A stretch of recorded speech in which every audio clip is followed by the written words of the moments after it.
The disposal of mixed MSW is embracing an intelligent transformation. Conventional treatment of mixed MSW is plagued by excessive incineration and landfilling as well as low resource utilization, and can no longer meet the demands for waste, resource, recovery, and reduction in the new era. Waste reduction refers to sorting out low-value recyclables from mixed MSW, thereby reducing the amount of waste destined for incineration and landfilling. Resource utilization means conducting refined sorting of low-value recyclables, classifying them by different materials, and realizing high-value utilization of low-value resources. Ultimately, this can reduce the total volume of MSW sent to incineration plants by 25% to 35%, achieving on-site waste reduction and nearby resource utilization. And intelligent sorting is the key means of reduction in resource utilization.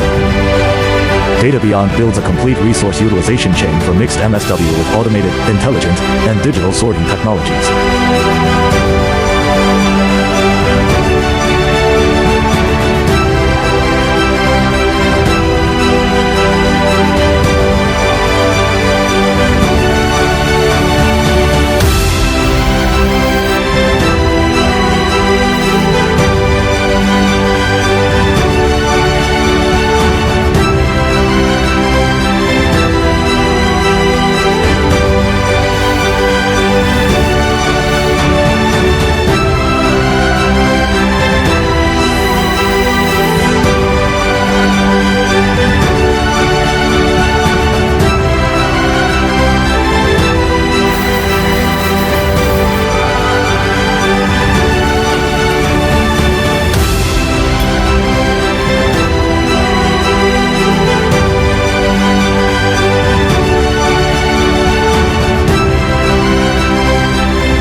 DataBeyond empowers the reduction and resource utilization of mixed MSW, helping every kind of waste find its proper resource-oriented destination.